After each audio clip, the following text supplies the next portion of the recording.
Thank you all for being here and welcome to the Climate Center's quarterly business breakfast. We're very happy you could join us here this morning, and we look forward to hearing from all of you when we move to our sharing, our peer-to-peer sharing that will happen in the second half of this meeting. Before that, I'm going to just deliver a couple introductory remarks, tell you a little bit about some of the things that we've been doing at the Climate Center, let you know about some other opportunities for you to engage with us and our team. And then we're going to hear from the senator. We're going to hear from the CEO of Somo Village, Brad Baker. And we're also going to hear from our government affairs representative, Vince Wiratmaja, who has joined us here. Thank you. Nice to see you, Vince. Welcome. So for all of you, when you log in, your mics will be off. You're welcome to turn your camera on. Definitely when you want to go ask a question, we ask you to turn your camera on, but you're welcome to leave your camera on. It's kind of nice to see people. It's nice to see faces. It's nice to see people. It's been a strange couple of years, as I mentioned to the senator just a moment ago. The last time we met, all of us in person, was at LabCon in Petaluma, and Senator McGuire was our speaker then. Since then, we've been down a winding and rocky road, but the Climate Center, for one, has grown and thrived in this time. We've expanded our work statewide, and I'm happy to share some of our success with you. So if you will just indulge me for a moment, I'm going to share my screen and give you guys all just a quick little update and thank some of our key members. So here we go. So this is the Climate Center's Business Network Breakfast. As you know, we do this once a quarter. The Business Network is one of the programs of the Climate Center in which we want to engage with you, our treasured members of the business community, in developing climate policies that can help drive California to a climate safe future. What does that mean? Well, Climate Safe California, as many of you know, is the Climate Center's comprehensive policy platform to get California to net negative emissions by 2030. Three key pillars, if you have not been fully inculcated in Climate Safe California: aligned with the latest science, ensure there's a just transition for the workers, their families, and communities who are going to be transitioned into a new type of economy, and promote climate justice through inclusion and equity. You can learn more about it at the link that's there. I'm going to ask Barry, if you wouldn't mind, Barry, to drop a link to the endorsement page, because many of you have already endorsed, including Senator McGuire, and we thank you very much for that. But some of you maybe have not yet had the opportunity to endorse, and we encourage you to join over 1,450 business leaders, elected officials, NGOs, cities, government authorities, and climate scientists and economists who have all said, yes, this policy platform is what we need to get to a climate safe future and a clean, resilient, equitable, and prosperous future. None of this would be possible without the support of our many members. So I just want to take a moment to thank some of them. Somo Village, that recently stepped up to diamond level. Thank you so much. Calpine Energy Solutions, been with us for years and is a big supporter of ours. Redwood Credit Union, Hobo Wine Company, so many. Here are some new members that joined us at the platinum level: Jackson Family Wines, Renewable America, Enphase. These are some of the real leaders here in our community. Y Green. I want to recognize Blue Planet Energy, that makes storage, energy storage solutions, that has recently stepped up their membership. Willow Creek and Corey McGuire, thank you for your renewal. Mark Soyland and Soyland Company. And you can see the range of different kinds of companies. It's not just clean energy. It's food, it's medical testing, it's hospitality, it's finance, it's Sonoma Clean Power and MCE, or CCAs, it's Summit State Bank and the Bay Area Air Quality Management District. These are all members of this business network, and we thank each and every one of you. Recology, River City Bank, Guayaquil, Scott AG, Clean Tech Communications, recently renewed, Allen Land Design, one of our newest members, Amy's Kitchen, Yum Yum Delicious. We just had their food at our recent retreat, and it was excellent. We all enjoyed it very much, including some of our smaller members. You don't have to be a big company to be part of the business, the Climate Center's business network. Some of these are small one-person shops: Ken Roberts, Soul Solutions, Mission Capital, Cary Fargo. All of you are members of the business network, and to all of you, we want to thank you for being here.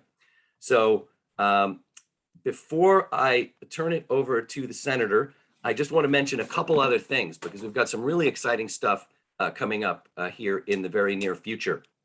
Um, uh, One of them is our webinar series, Investing in Climate Action, and I'll talk a little bit more about that towards the end of this presentation.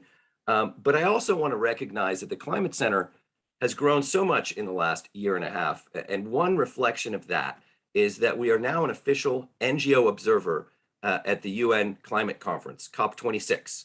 If you've been paying attention to the news, sometimes I just bury my head in the sand. It's too much to bear. But when I do lift my head up and look at the news, you see a lot about this climate conference that's happening in Glasgow, Scotland. And our CEO, Ellie Cohen, who would normally be happy to be here with us, cannot be here with us today because she's in Glasgow leading a delegation from the Climate Center of our board members and some of our other key partners in order to push both the California delegation and other folks in Glasgow to adopt the kind of policies that Climate Safe California is advocating.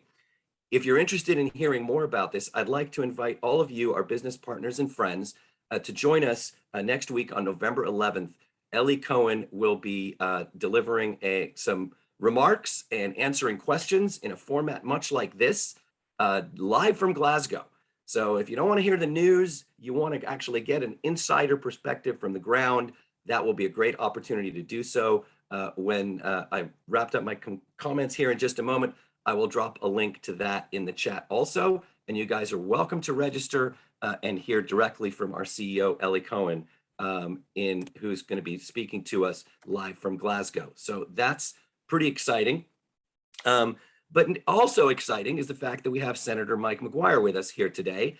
And I'm happy to introduce you, Senator. I'll just say a couple of words. I know you've lived in California your whole life. Your family farmed the Golden State for a long time.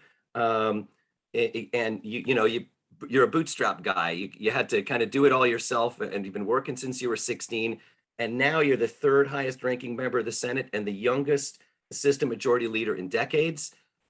You've been a fighter for the things we believe in: wildfire safety, kids in schools, stopping offshore drilling, and of course, climate. So with that, I want to thank you for everything you've done and turn the mic over to you for some comments, and then we'll take some questions. So if you'd like to ask a question, I ask you to just kind of raise your hand or drop a note in the chat, and I'll do my best to get as many of those questions in as possible before the senator has to depart for other important work at 8:30. So I'm going to give you the full 20 minutes. Senator, the floor is yours. Hey, good morning. Dorn, thank you so much for allowing me to be here. Good morning, everybody. Happy damn Friday. Hopefully y'all are caffeinated to get your coffee and tea ready to roll. I am so thrilled to be with you. Want to say thank you so much to the Climate Center. They thank so many in our community, but let's just be candid. They're leading the way, not just here in the North Bay, but throughout the Golden State. We are so grateful. Can we give a round of applause to the Climate Center? Thank them for their leadership.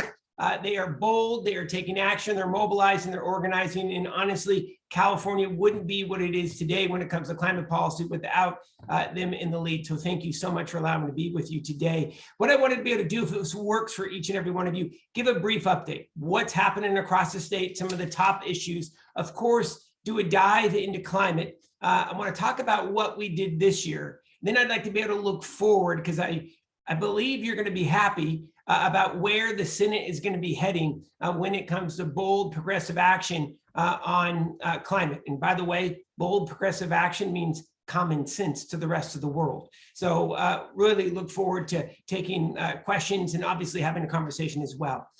Quick update on where we're at with the economy. As you know, COVID hit California incredibly hard. That said, 44% of all new jobs in the United States of America came from the state of California in the month of September, 44%. We are climbing out of this COVID-induced recession. Over the last 5 years, California's economy, even with the COVID-induced recession, California's economy over the last 5 years grew by 20%. You take a look at the other fastest growing economy, that's Texas, and they grew by 12%. We continue to be the #1 manufacturing state in the United States of America. We're #1 for venture capital investment. Even during the pandemic, California received more venture capital investment for business startups and expansion than all other states combined in the US. We take a look at our tourism economy. That took an incredible hit It is anticipated that Sonoma County, for example, will be at 106% of normal next year compared to where we were prior to the pandemic. If you take a look at the rest of California, we're at about 97% of normal. San Francisco, LA, Orange County, San Diego continues to drag because we're simply not seeing business and corporate travel return back. We don't anticipate that to come back until about 2023. Revenue projections coming into the state of California this year, we're anticipated to have anywhere between a $35 and a $55 billion surplus. That's down from a $75 billion surplus this current fiscal year. That said, California continues to be on strong fiscal footing, and we're the 5th largest economy in the world. And with that, one of the reasons why we're starting to see such significant economic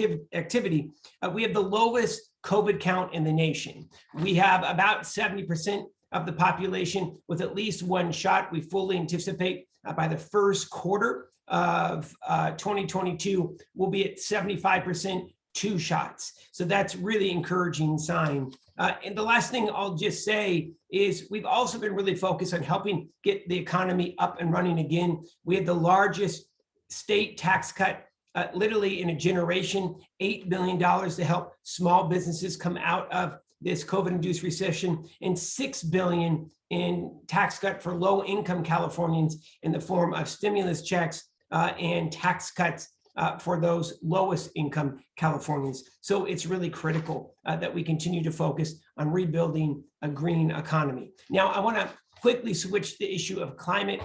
I think we can all agree the alarm couldn't be louder. Climate change is here, the evidence is clear, and the impacts are dangerous. And what we know here in California and the American West, over the last 30 years, we're warmer and we're drier. Extreme heat is now the top weather-related killer in the United States of America. And what we also know, according to climate scientists, Western states are now more susceptible to extreme drought, larger, more destructive, and more frequent wildfires as well. And we're also starting to see coastal communities impacted by sea level rise. And while the Golden State's temperature has always been variable, over the last couple of decades, here, especially in Northern California, we have hit all-time record for high temperatures in the summer and fall months. We know that this crisis is evolving faster than anticipated, and it's going to take all of us working together. So I want to talk quickly about where we were with budget this year, and then I'd like to talk about where we're going with policy in 2022. So this year, the state of California launched the largest, boldest budget commitment to combat climate change in the United States history. It is the largest investment to combat this climate crisis out of any state in the history of the United States. We're going to be investing $15 billion. We took $15 billion from the $75 billion surplus, and we're investing it to be able to tackle our growing wildfire crisis. We're investing it in drought response and helping communities prepare for extreme heat and sea level rise. We're investing it to be able to advance stronger, more sustainable agricultural practices. We continue to be the #1 ag state in the nation, and we need to be able to help especially those larger, more corporate farms become more sustainable. So I'd like to break down how this $15 billion is going to be spent over the next 24 to 30 months. $1.5 billion in enhanced wildfire prevention and response. $5.2 billion for drought relief over the next 3 years. $3 billion is moving into communities this year for drought response and resiliency. I'd happy to get into the details, but I want to make sure we have plenty of time for conversation. $3.7 billion for communities to help plan for managed retreat, sea level rise, extreme heat, as well as help improve public transit infrastructure.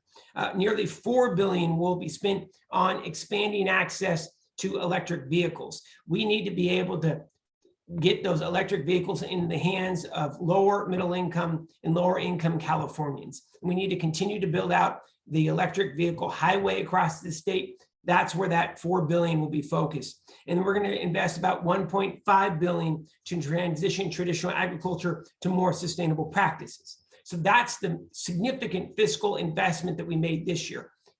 Now we need to follow this with policy. So I will tell you, you are going to see the boldest climate action plan in the state's history coming out of the state Senate this coming year. Now, we're going to be focusing on 4 very specific pillars: transitioning from fossil fuels, labor and career training. We can't talk about climate change without transitioning those, for example, who are working the oil fields, all in organized labor in Kern County, transitioning to a green energy future. And we need to be able to provide the training, the funding for that. So we're going to be also focused on labor and career training. We're going to be focusing on greening the energy grid. That is absolutely critical. And candidly, we haven't done that great on that here in the state of California. And we also need to invest in bolder, greater adaptation and resiliency studies, as well as planning for coastal communities. So you're going to see this bold package that's going to be invested. If you wouldn't mind, I'd love to sit down with a group of you to talk about this as we release this publicly here coming up in January or February, to be able to get your feedback and how we can work together to be able to move this policy forward. Once this policy is introduced, we'll have our next round of a fiscal plan to tackle this climate crisis. So we have the $15 billion this year. Next year, we'll have the climate action plan, plus a secondary budget investment that will go along with this climate action plan to fully fund where these priorities are to help California adapt and combat climate change. Now, I also want to say here locally in California, we have a big fight on our hands. We're currently fighting large coal barons coming out of Utah, Wyoming, and Montana, who want to start a coal train coming up through the North Bay area all the way up to Humboldt County. This is the same group that tried to be able to establish a coal terminal in the Port of Oakland in Alameda County. The same group tried to start a coal terminal up in King County and in Seattle at the Port of Seattle. They now want to establish a firm coal terminal in the Port of Humboldt. This is a great threat for our region, for the Bay Area and Northern California. This is a significant focus that I have personally, and we've introduced legislation that will stop the 800 coal cars per day from rumbling through Marin, Sonoma, Mendocino, Humboldt, and Trinity counties. That's anticipated. It also would hit Solano County as well. It is of great concern, and that's another focus that we have. We know that coal is the #1 contributor to our climate crisis throughout the globe. We can't talk about climate without talking about housing to ensure that folks can live where they work. And this is where we're also really focused. The Senate helped lead this with our president of the Senate, Tony Atkins, focusing on bringing forward smart climate housing policy. So #1, we know that the owner-occupied rate, the home ownership rate in the state of California, is the lowest right now that it's been since the 1940s, the lowest it's been. We also know that if you are earning the minimum wage, $15 an hour in the San Francisco Bay Area, you have to work 3 full-time jobs to afford the average rent. California has a crisis, and it's housing, and it is especially affordable housing. We need 1.5 million affordable rentals between 2015 and 2025. So we're advancing $3 billion to be able to build literally 40,000 affordable rentals throughout the Bay Area and the greater Los Angeles region. And this will include hundreds of units in the North Bay Area. We're also building in rural California. As we know, for example, in Lake County, they have some of the highest per capita GHG numbers because all those folks are having to be able to leave the county for work.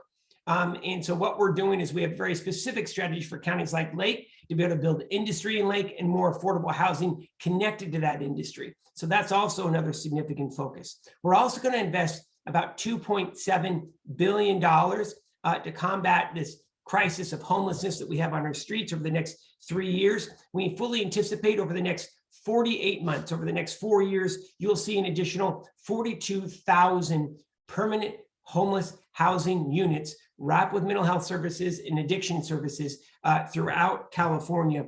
We've built now about 9,000 over the last 20 months throughout the state of California. Significant focus as we move forward. We're also going to invest $1 billion for a Clean California campaign, focusing on litter removal on our highways, graffiti removal, and we're going to hire 10,000 formerly homeless residents, formerly incarcerated residents. We're going to provide them with a career in Caltrans to be able to connect them with a family-sustaining wage and benefits, which is absolutely critical. I just want to end right here and talk broadband. We know that high-speed broadband is no longer a luxury. It has to be a right. And especially in Northern California, too many residents are on the wrong side of the digital divide. So we're advancing $6 billion to build out America's largest public broadband network. $3.75 billion will be invested to build out the middle mile. We're going to lay fiber on the right-of-way of state highways, then connecting communities to high-speed internet. We'll provide communities $2 billion to build out the last mile, or their own infrastructure within the community. All has to be public broadband infrastructure, open access.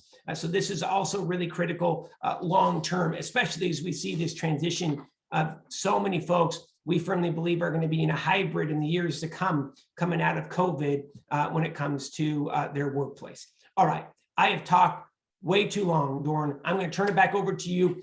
I'm so thrilled to be here today. Thank you again, and I look forward to the conversation this morning. Wonderful, Senator. Well, thank you so much. We really appreciate you covered a lot, which is, I think there's a lot to do. So it makes sense that there's a lot to say because there is so much to do. As we know, here in the Golden State, we face a lot of challenges, and I'm certainly inspired to hear some of the incredible things that are coming down the pike.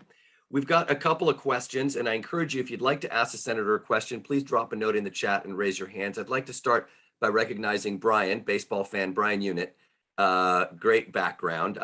You're in Riverside, so I'm guessing that's not the Giants Oracle Park, but that's okay. We welcome all baseball fans. You have a question, Brian. I'd like to give you an opportunity to ask the senator directly. And if anybody else wants to ask a question, please raise your hand or drop a note in the chat. Brian?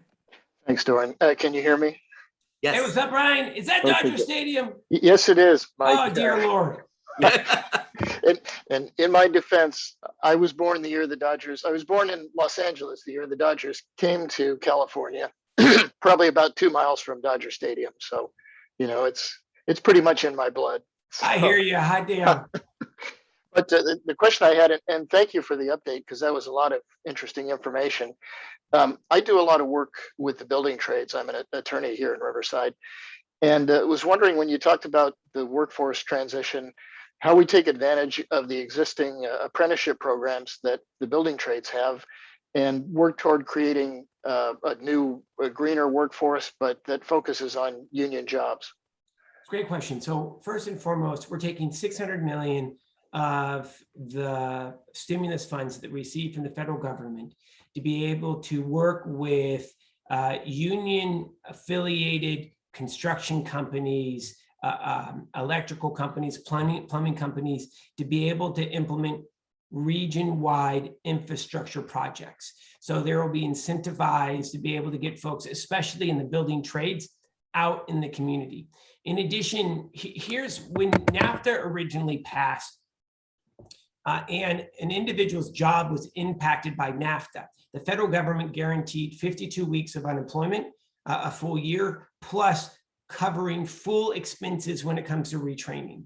That's also something that we're absolutely looking at right now on how we can take folks, for example, and I'm just going to be blunt, there is no way that we're going to have a successful climate package if we simply say no more fossil fuels and we're simply not going to train anybody for a new job. Because in Kern County, the only family sustaining jobs are basically in the oil industry. And so the state has to step up to be able to do the right thing and get these folks retrained and in a living wage job. So you're going to see a real laser focus on this, Brian, this year. And I'd love, Brian, if you don't mind dropping your contact information in the chat, I'd love to be able to contact you. I want to say thank you to Chris Nielsen, who's on with me, who I work with each and every day. And Brian, I'd like to talk with you about some of these plans on the retraining that we'd like to be able to bring forward. In fact, was just sitting down with Aaron Lehane from the State Building Trades on what's today, Friday, on Wednesday evening, discussing how we can potentially move forward on some of these initiatives next year in the climate package. Wonderful. Thank you so much, Brian, for that great question, and Senator, for your thoughtful response. I'd like to invite Jeff Mathias. Jeff Mathias had an interesting question that I couldn't answer. He dropped it in the chat. Jeff runs Synergy Solar here in Sonoma County, one of our longstanding business network members. Jeff, can you hear me? And would you like to ask your question of the senator? I can. Thank you, Senator McGuire, for joining us today. Quick question. I thought we did away with coal in our utilities here. What are we using all the coal for coming in those coal cars? Jeff, I'm going to put a pin in my damn eye. Jeff brings up a really great point. You're absolutely right. California pretty much ended all coal use in the state of California. Here's the deal. So this is led by the Crow Nation out of Utah, Montana, and Wyoming. The Crow Nation, their reservation land sits on top of some of America's largest coal deposits. They have been working with the Inland Port Authority of Utah to be able to find a deep water port somewhere in the Pacific Northwest or Northern California to ship this coal off to Asia. They attempted this back in 2015, 2016 with the Port of Oakland. Alameda County and the city of Oakland revolted, was able to stop the project. They then went up to King County in Seattle. King County and the city of Seattle fought it and won. And now Humboldt is the lone deep water port left within their territory that could get a large container ship in and out to Asia. So that's why they have their sights set on the former North Coast Railroad Authority 320-mile rail line. Here's what I'll say. We're going to fight this tooth and nail. They're well funded. They have about $1.2 billion that they say that they're going to invest in this.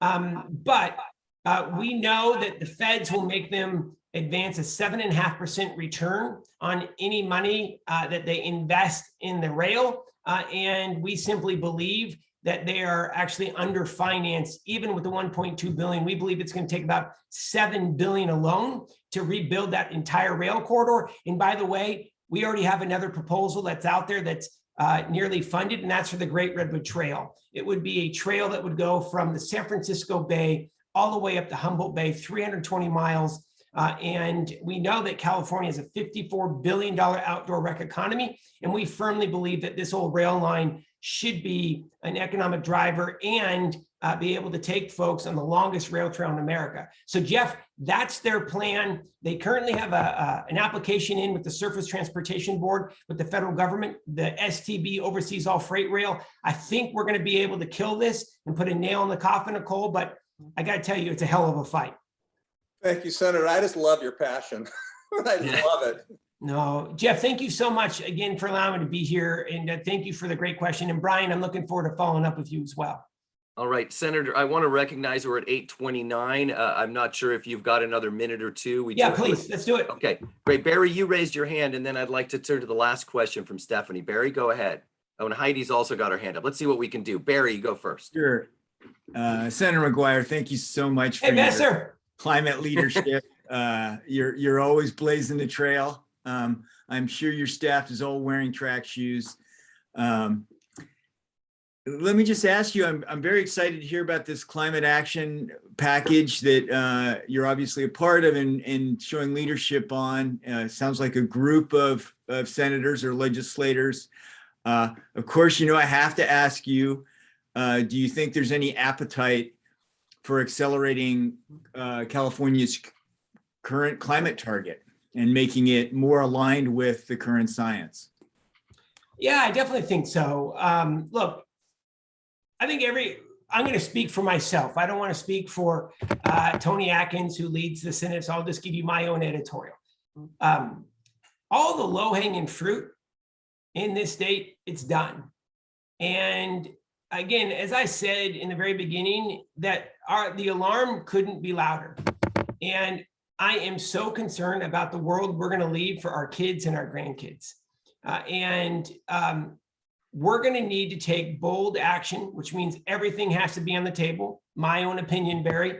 And we'll have to see in regards to if the target changes and if the timeline changes as well, which I also think is absolutely critical. So Barry, more on that, and I'd be happy to get together. And I hope I'm not coming off as coy today, Barry. We're literally still working on this package, and be happy to be able to sit down as we get something a little more firm. But I do think that you're going to be pleased with it. Excellent. Thank you so much.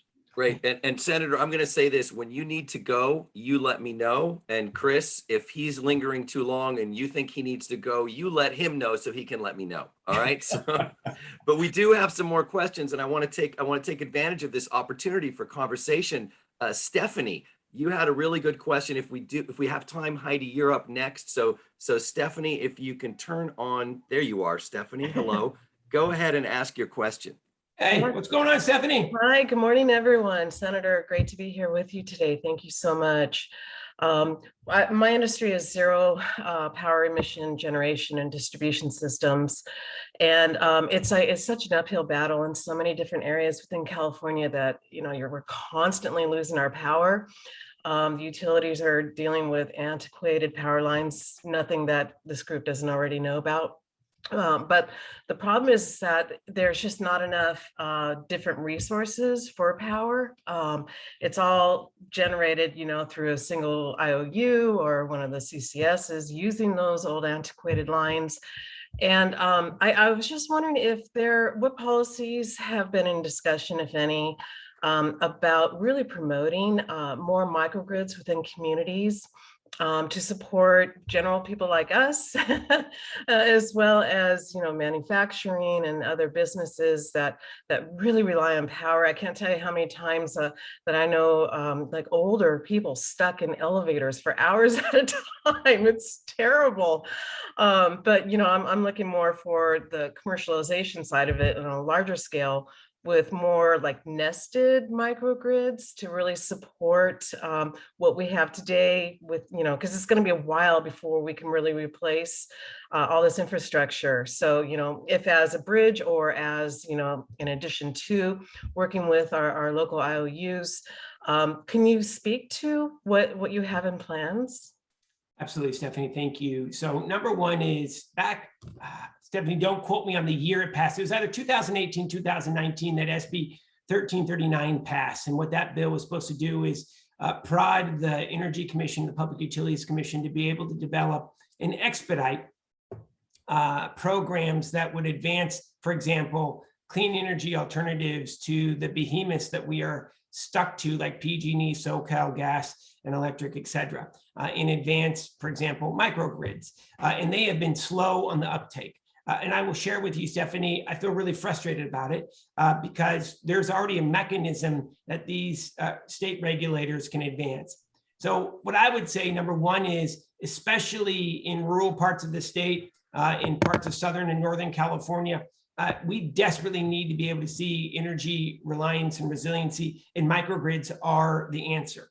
And by the way, turning on our lights and being stuck with one behemoth monopoly is not the future of energy in this state, nor do I believe it's going to be the future of energy in the United States. So I firmly believe that the Senate package, again, I'm going to speak for myself, needs to focus on ensuring that regulatory agencies are upholding what is already in law and expediting common sense in regards to the issue of microgrids. In addition, in this climate package, we put in about $735 million to be able to accelerate progress on meeting the state's clean energy goals. This would be one of it. And Stephanie, I'm going to vent, and I don't mean, I'm going to just give me 20 seconds. I'm going to stop yapping and turn right back over to you. But one of my frustrations is we pass a law with common sense like SB 1339, and then we have agencies who say they don't have the resources, even though they advocated for it, to be able to implement it. So no excuses left. Y'all got the money in the budget this year, $735 million. Now do the damn job and get it done. And I don't mean to be crass, but I do feel frustrated about this, Stephanie, and it's common sense. And we've seen the positive impact that microgrids can bring to communities, especially during PSPS events. Stephanie, I'll give you the last word on this. Oh, thank you.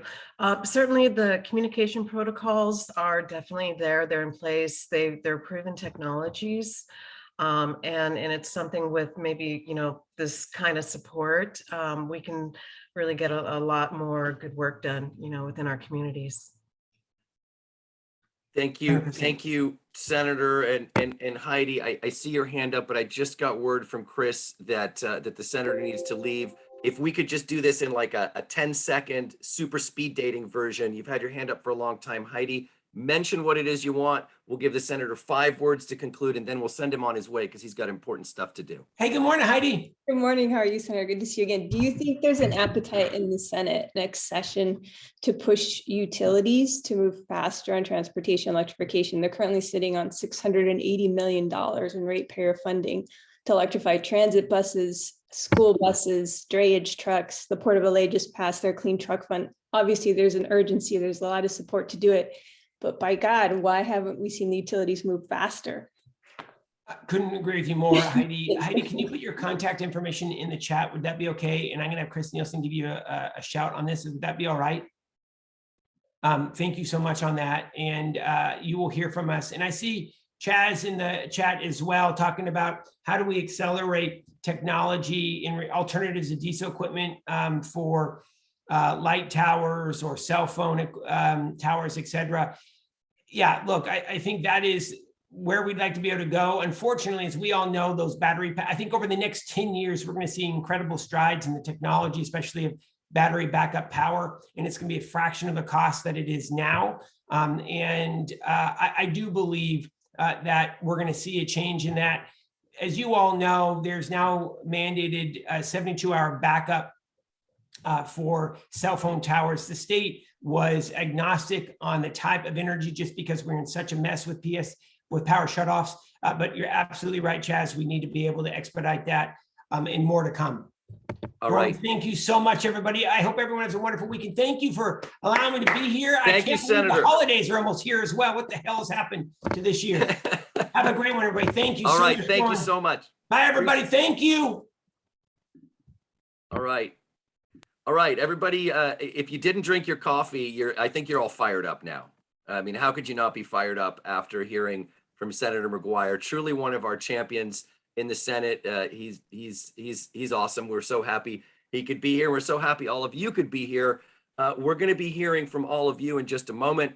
Before we do that, though, I wanted to introduce you all to our Government Affairs Director, Vince Waratmaja. He joined the Climate Center just in recent months, and he's been doing some amazing work with us. Vince, why don't you tell folks a little bit more about what we've accomplished, what we hope to accomplish out of all the things that the senator just laid out, and it was a lot. Where are we really putting our efforts? What are the things we hope to see over the next in the next legislative session? What do you think is most important? Yeah, absolutely, Daron, and thanks for the warm welcome. And let me do just a quick time check. I know we discussed 8:45 for me, so that will inform what I'll talk about. Yeah, if you could do a 5-minute introduction, then we'll turn it over to Brad Baker, who's patiently waiting on his iPhone there down at Somo Village. So 5 minutes would be perfect. Perfect. All right. So just in the past year since I've come on in March of 2021, we focused our efforts predominantly on a couple of major avenues. The first was the most ambitious and first ever net negative emissions bill ever introduced in the Senate, SB 582. Unfortunately, it died due to the opposition of the big oil industry, but we are working with a variety of environmental as well as environmental justice NGOs in the coming year in order to put forward another ambitious target bill, which is what Barry was alluding to about appetite for climate change, because we see the targets setting policies as absolutely necessary to not only drive California forward in the fight against climate change, but also to set the example that can be replicated in other jurisdictions, which is what we've done in the past so many times, including through the Renewable Portfolio Standard.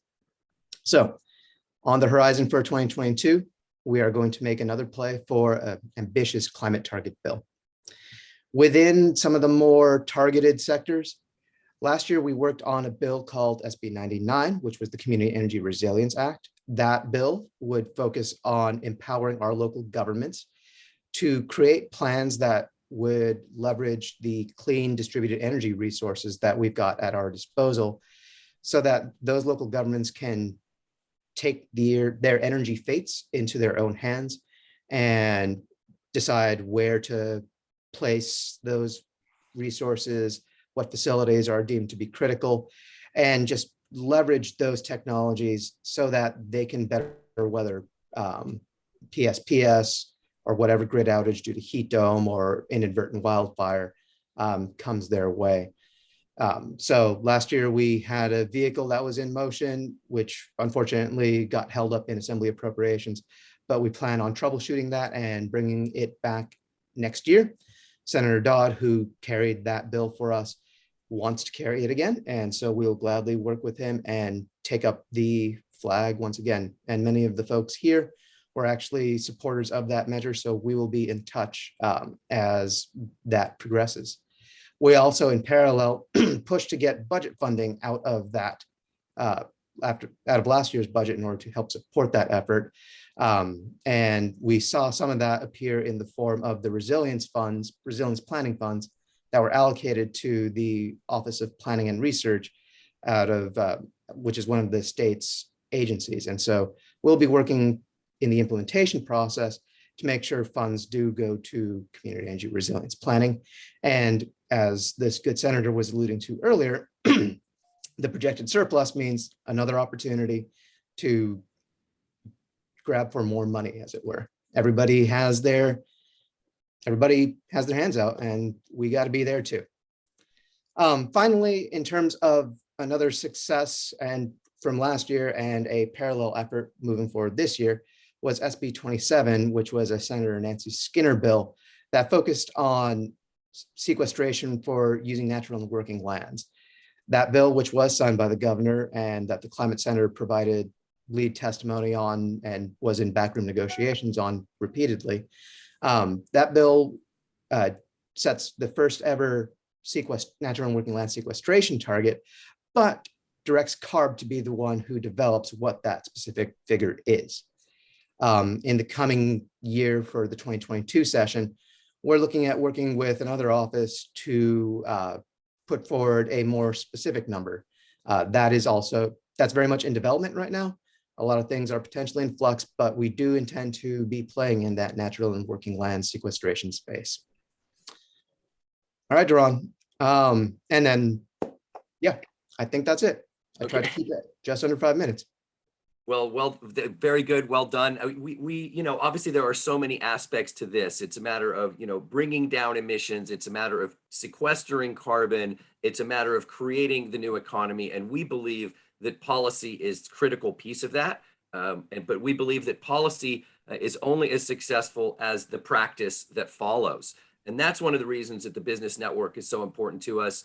Because we want to make sure that the policies that we're proposing and that we're advocating for will work on the ground for our business members, for the folks that are creating jobs, for the folks that are being entrepreneurial, that are trying to create the new world in reality on the ground. And one of our business members that's done the most in that regard is Somo Village.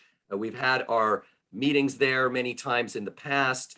It's been a while, probably for most of you since you've been there. For those of you who don't know, this is an incredible mixed use development in Rohnert Park, California, close to transit, super solar, electric vehicle chargers, and so much more. And to give us an update before we move to hearing from each of us individually, we want to share our member spotlight with the CEO of Somo Village, Brad Baker. Brad, thank you so much for joining us. Why don't you tell us a little bit about what's happening down at Somo Village these days? If you're still there, did you just disappear on me, or are you still with us? Well, I think I'm still here. Okay. Thanks, Doran. I appreciate the opportunity and the Climate Center giving me this opportunity to speak this morning. I also want to give a little shout out to Senator McGuire. I think we're so lucky to have such quality elected officials in our area. As you mentioned, we've been very busy down here at Somo Village on really all fronts. We've always been a big believer in alternative energy, and we actually enhanced our solar array. We added over 1 megawatt of solar here recently that just went online last month. We actually put in some battery storage to enhance that system as well. You know, we were very lucky. A lot of real estate companies really suffered during the COVID pandemic, and we also had some tenants that unfortunately were impacted by that. But we were lucky that a lot of our tenants are in the food business, companies such as Traditional Municipal Teas and Morton and Bassett Spices, and they've actually done quite well and have expanded. So we feel very grateful for that. One of the things that we did that I feel really good about is we've, you know, another community that has really suffered has been the art community.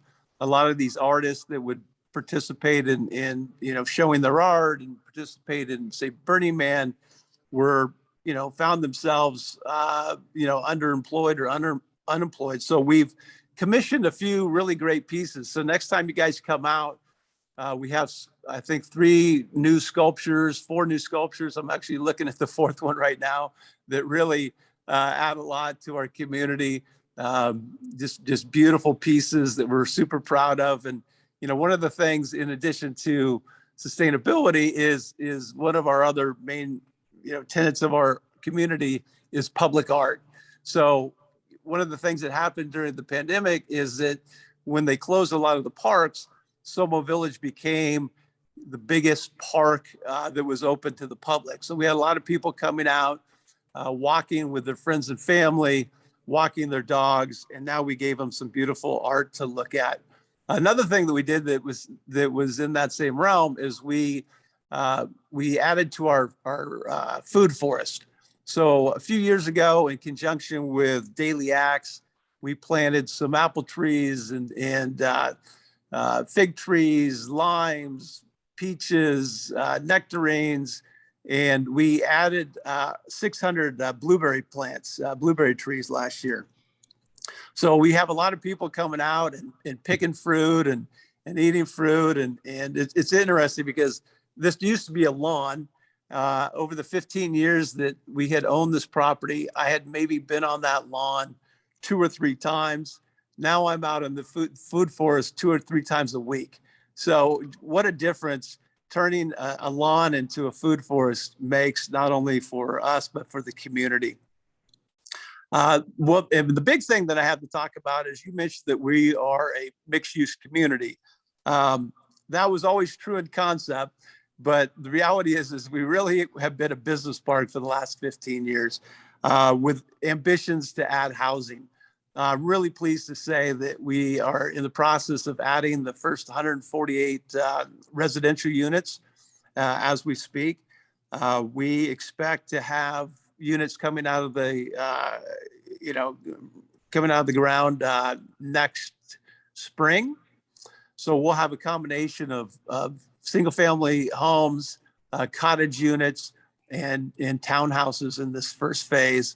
And then we'll be adding more of the same in addition to some apartments and some senior housing that hopefully I'll be able to talk about here a little bit more.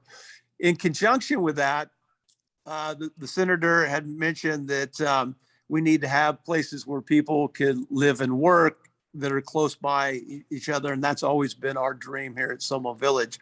So in that vein, we are adding a co-working space. Many of you will remember we used to have an organization called SoCo Nexus out here. SoCo Nexus was inspired to help businesses, entrepreneurs grow their businesses and succeed. That organization lost its physical space. It's still an entity, but now we are providing a physical space where people can come and work. So it's kind of SoCo Nexus meets WeWork. So it looks terrific. I was up there yesterday. It's just, I'm super proud of it, and we'll be launching that probably later this winter. So in conjunction with that, we have a brewery coming out here. Old Kaz. I don't know if anybody knows Old Kaz, but they're a terrific group of young entrepreneurs that have done just great things with very little money. And so we're supporting them.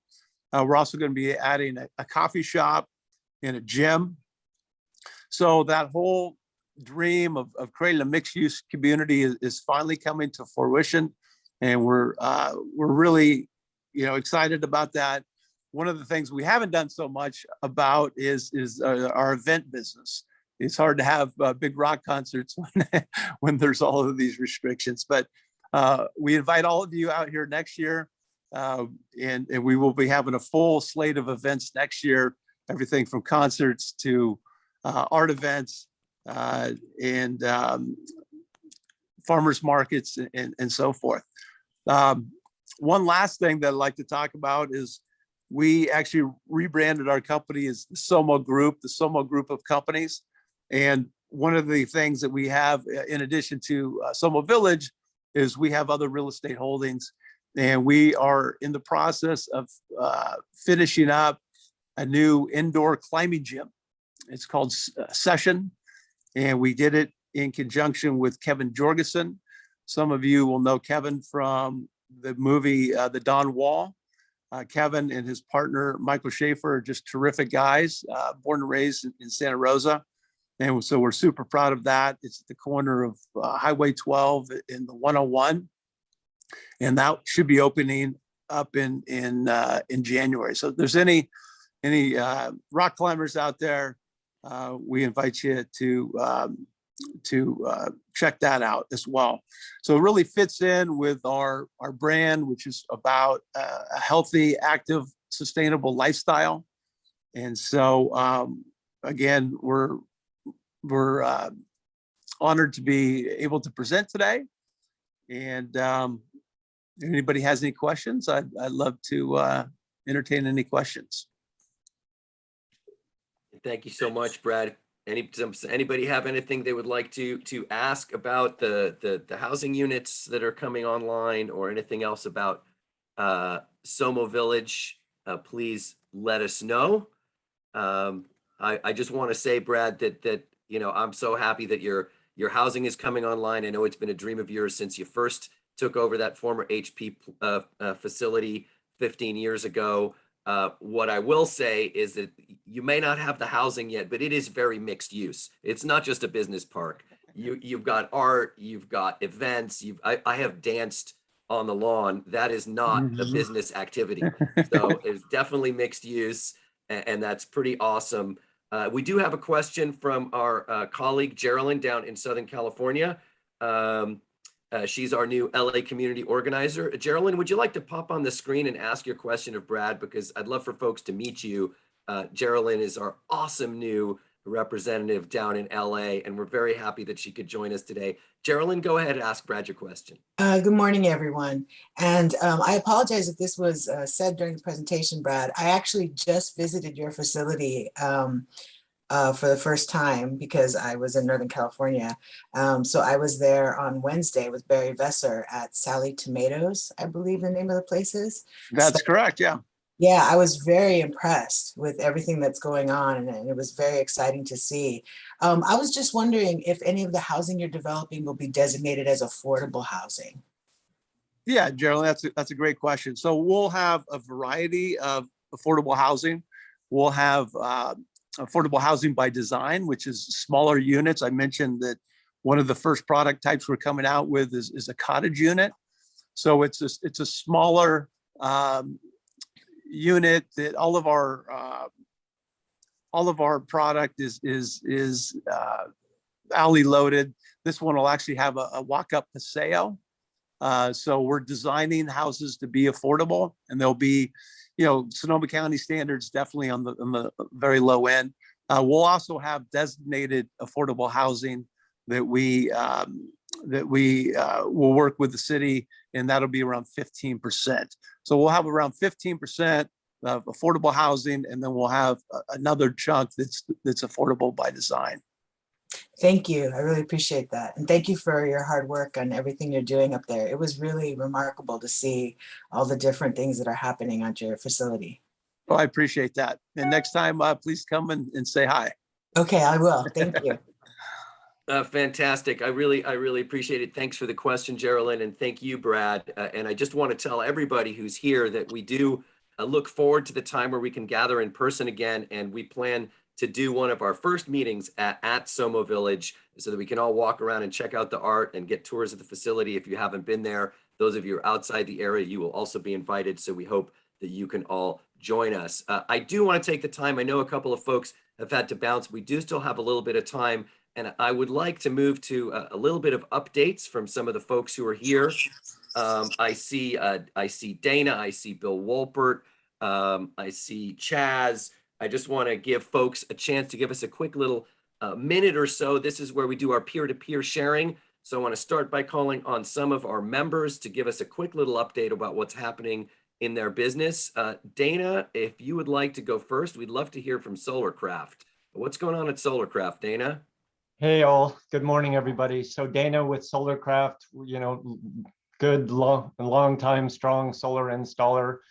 Pretty crazy, the COVID, everybody was home thinking about their house, so lots of action with solar, but everything was like walking through mud trying to get permits and people and make it all happen. Even though we're 18 months in, it's still kind of crazy busy with solar. But what I want to mention, what's super important, if you haven't got an email from Save California Solar and sign the petition, you really need to Google that and do that, or I'll see if I can't get that link out. But there's a big change in the way they do the solar math, which, NEM 2 to NEM 3 is what I'm talking about, and it gets in the weeds a little bit, but that math of how you save your summer credits or daytime credits to use in the winter or use overnight, they're going to change that drastically in January. And by drastically, I mean, it could be very, very bad. So we're hoping for the best, but the CALSA, the California Solar Association, Solar and Storage Association, is working really hard to get 100,000 names and petitions. A lot of politicians are just kind of sitting on the sidelines. There's some political things going on. PG&E's playing their cards really well. And, it's a big thing. It's a big thing if we lose solar in California, and we're kind of on the edge of that. Thank you, Dana. I just want to jump in, Duran, and say Go ahead. The Climate Center is going to be getting out an email action that will make that easy for folks in the coming week, I think before Wednesday. So look for that, but feel free, Dana, also to send something out to us and to our members. Yeah, thanks so much. Thanks all. Thank you so much, Dana. We really appreciate it. And Solarcraft has been a supporter of the Climate Center for a long time, and we really appreciate that very much. I want to give other folks who would like to the opportunity to speak. If you'd like to tell us a little bit about your business, put your hand up. I want to turn to some of our partners. I see Ruben Aronin from the Better World Group is on the call, and then Chaz, I'll get to you next. You got it, buddy. Ruben, do you hear me? Are you able to? Here you go. He's turning on his microphone. Go ahead, Ruben. Give us a little update from Southern California. What's going on with the Better World Group? Then I'll go to Chaz and anyone else who wants to speak. Thanks, Duran. The Better World Group is rallying the business community as well as advocates around the two big regulatory issues for 2022, when California will officially set the expiration date for the internal combustion engine, both for cars and trucks. And so we are working to influence the staff draft rulemakings for the Advanced Clean Cars 2 rule that will be coming forward in June of next year, and the Advanced Clean Fleet rule that will be coming forward next September. We're also working with advocates, and I think the Climate Center and your allies could be really helpful in lobbying the governor and the governor's office to prioritize budget surplus dollars, which we expect will be there next year again, to fund investments in incentives for ZEV cars and trucks and infrastructure, especially prioritizing investments that are going to benefit low-income communities. So that's a quick snapshot of top of mind things, while many of our colleagues are representing California at the COP, and so appreciate this forum and the opportunity to share those thoughts. Wonderful. Thank you so much, Ruben. And I want to turn to some of the other folks. I just want to recognize Heidi, Damian, and Rich. You all have their hands up. I'm going to go to Chaz, who was quick to jump in. So Chaz, and you've been a supporter of the Climate Center before. Give us a brief update of what's happening at Soul Solutions. All right. Thanks, Duran, for hosting this and bringing this group of people in. There's a lot of good stuff I'm hearing from the senator there for California policy. We've been working on the portable aspect of the solar equipment. Over this last couple of years, we've really expanded out kind of the idea of point of use power and the portable solar power stuff on trailers. We've scaled it up quite a bit. And we're kind of going into almost the rental and service industry with some of this solar equipment now. We have some big opportunities in front of us, especially if they push the policy to eliminate the diesel equipment. Most of the portable power or the temporary power is diesel light towers, diesel generators, all across in all the construction industry, even Caltrans on the side of the road with Gelati. I still see diesel light towers. We're trying to replace that with solar battery equipment, and we're trying to scale that up into the rental markets. We have a Raise Green crowdfund right now for a company to scale this up, and a really good opportunity to show at the California Rental Association in Vegas in January to kind of show this equipment going out into the commercial markets more. So we're trying to get a little bit more support on that. And it has to happen both from the policy side and on the business side. So I'm going to put a link. We have a no shop with all our equipment, south end of Santa Rosa Avenue past Friedman's now. We've got a fleet of solar power trailers and hybrid equipment that can come in for these temporary power uses, because we're hearing long delays before you're going to actually hook up to the grid, or what happens when the grid's down. So we're working in that resilient category too. So we'd love to encourage you guys to come by Soul Solutions down there at the end of Santa Rosa Avenue and check out our crowdfund. I'll put it right in here, and support us if you can. We're looking to keep this going. And really appreciate your continuing to do this, Ron, and the Climate Center. Well, thank you, Chaz. And I'll tell you folks, I've known Chaz since before I came to work for the Climate Center. He helped illuminate the parking lots and walkways at the Soul Fest festival that I worked in years ago. And it sure was nice to have those clean battery powered light towers and other battery powered solutions to help us run our events. So great to have you here. Thank you so much. I want to recognize Damian and then Rich. So you guys are in that order. Damian, go ahead. Why don't you tell us a little bit about what you've been doing? Great. Thanks for the chance to talk, and really great to be here in general, and great to see the senator speaking this morning. So I work for Permaculture Artisans. We are a landscaping C27 contractor out of Sebastopol. We do sort of all kinds of standard landscaping ecologically. But the reason I'm here and really want to ask a question of everybody is we're really interested in getting into more carbon sequestration work on the land. That could be related to fire mitigation. It could be related to agriculture. We already sort of touch into some agriculture stuff, but we're a bit of a weird company. We do some things like rainwater harvesting. So we're not just a typical landscaping company, but I'm really trying to make connections so that we can take our work and make it more applicable to the climate crisis that exists. And I think there's huge opportunity out there, but I need some more connections to help really jumpstart our efforts in that direction. So anything people can provide would be appreciated. I'll put my contact information in the chat if people want to reach me. Wonderful. Thank you, Damian. And as you know, Climate Safe California calls for massive amounts of new sequestration in natural and working lands. We believe the only way we can get to our climate targets is not just to reduce emissions, but also to capture not only the carbon we're going to continue to make, but some of the legacy carbon. And we see that plants and the soil as being the place, the best place to store that carbon. So the kind of work you're doing is critical. And there's so many co-benefits as well. You know, besides just helping the climate, helping ecosystems, and helping people, it's a really pretty obvious direction to head in. Wonderful. Thank you so much. And before I turn to Rich, I just want to mention, Damian, that our friends at Jackson Family Wines, and I saw Aaron was here a little bit earlier, have been doing some very interesting work. As you probably know, so has Strauss Creamery, another member of our network. So hopefully we can connect you with more of these folks. So I'd like to go now to turn to Rich Waller, and then Heidi, if you would like to make another comment after Rich and tell us a little more about Amply Power, we'd love to have you do that.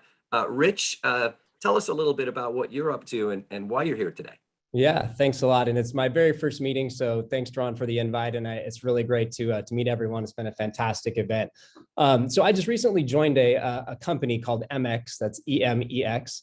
It's a platform technology company focused entirely on sustainability. And what we're really passionate about, and there go my clean office building lights that just went off. Better.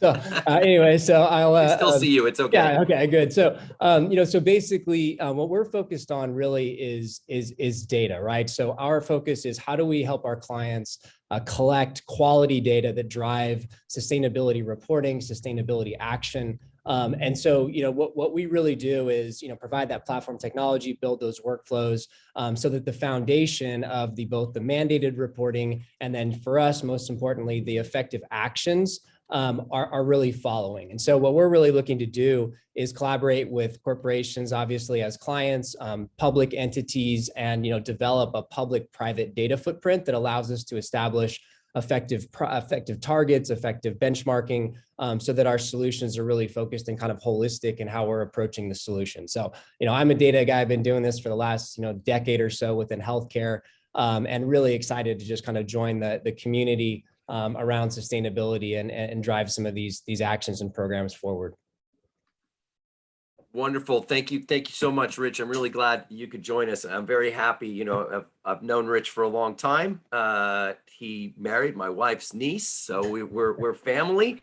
And I'm very happy to see you moving into this space and taking the skills and experience that you have and applying it to this critical issue. So thank you, and I look forward to more opportunities to connect and work together with someone who I hold very dear. So it's very happy to have you.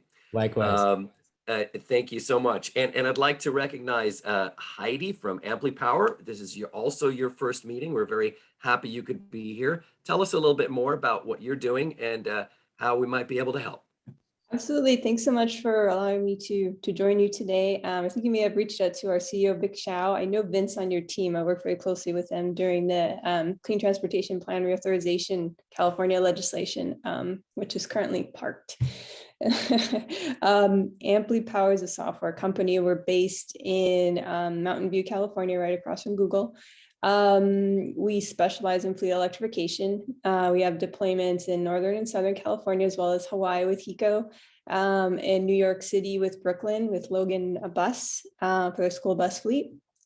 And also, let's see, we have staff in Boston and Oklahoma, our software team. But yeah, I mean, we started out at 10 at the beginning of the year, and we've grown to 40. So we're quickly scaling. Yes, 2 thumbs up. Quickly scaling, not just across California, but across the US. And we have a ton of software developer openings. If you know of any folks who are looking to shift over from non-clean tech to clean tech software jobs, we'd love to learn about any candidates you might know of. So ping us.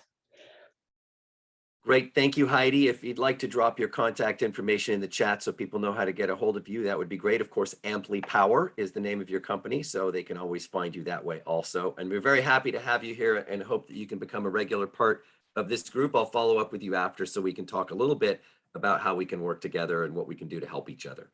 Thank you. That'd be great. Thanks so much. Awesome.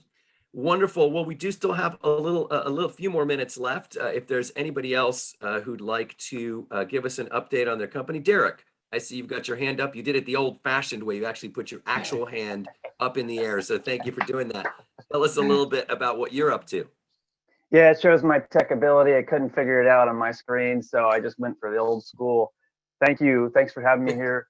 Barry, thanks for you having me here, inviting me. Met him at the Paul Hawken event in Occidental a bit ago, and thank you Climate Center for creating this scenario for all of us to come together, and also Mike McGuire for his fervor, and lastly Bradley at Soma Group for their commitment to the landscape. And they bought some of our material, and it's under your blueberries so that they'll be growing healthy blueberries, but also sequestering carbon.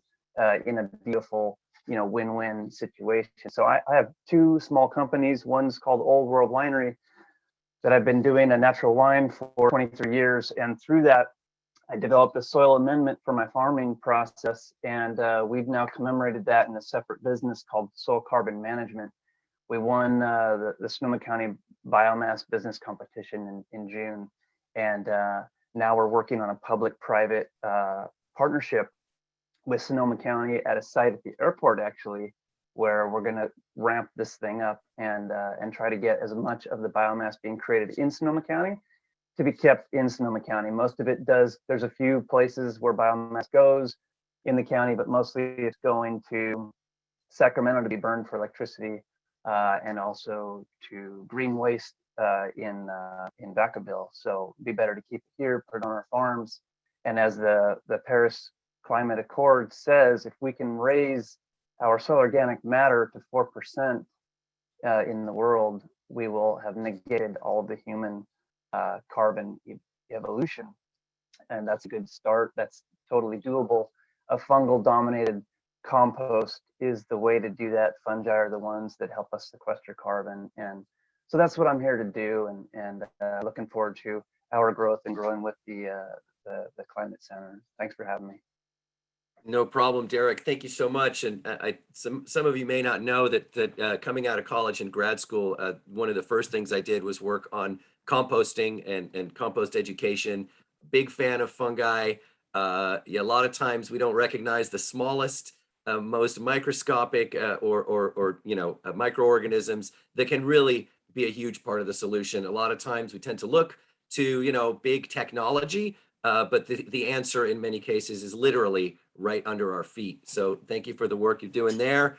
Tina sent out a shout out from Somo Village. I just wanted to recognize that connection, that your material is underneath those very blueberries that Bradley was talking about. So that is very cool. And we're really happy. That's part of what this business network is about, is bringing folks together to share across sectors and across different industries and from different geographic regions. As the Climate Center continues to grow in scope across the state, it's a great opportunity for us to hear from all of you. If anybody else would like to give us an update, or Steve Worrell from Biofiltro, I see some other folks who I'm not as familiar with, but you're always welcome to put your hand up. And while I wait for that, I'll just mention a couple things. And here, Steve turned his camera on. I guess that means he wants to say something. Welcome, Sure, I'll Steve. say hi. Yeah, Thanks, say hi. everybody. Tell us about yourself. Yeah, thanks for your time this morning. Apologize my appearance. I was really just calling in to listen, but You're looking good. It's all good. Yeah, so I'm head of engineering with Biofiltro. We're a wastewater company, actually. So we have a wastewater technology that uses vermicomposting to treat biochemical oxygen demand and total suspended solids. So we have a lot of treatment facilities that work in the dairy industry and food processing and wineries. And rather than using a high chemical or energy intensive wastewater treatment, we basically simplify, use worms and a simple irrigation process to treat wastewater. And our outputs are treated irrigation quality water and vermicompost rather than biosolids, biomass sludge that needs to be handled separately. So that's us. I'm here more personally interested today than professionally, but thanks everybody. No worries. Well, thank you for coming, and thank you for taking a moment to share what you're doing with us. Yeah, worms, amazing. A lot of people don't know that Charles Darwin wrote more about worms than he ever did about apes. He was obsessed with worms, and he believed that the worms are secret to soil fertility because that's the truth. And they can also help us in a lot of other ways. So thanks to the fungus, and thanks to the worms, and thanks to those of you who work with them to help make our world cleaner and greener, as well as solar and all the other technologies and data and everything else, and finance, which brings me to something I want to mention. And we do still have a couple moments. So if there's anybody else here who wants to make any comments, please put your hand up and I'll get to you. But before I do that, I just want to mention, thank you, Steve, for dropping your contact information there in the chat. Appreciate that. I do want to mention that Climate Safe California, which is our comprehensive policy platform, and once again, if you haven't endorsed it and you think it's a good idea, please do. We'd like to grow that 1,450 people to 2,000, 5,000, 10,000, 3 million. So let's go viral with this, if you don't mind me using the term viral.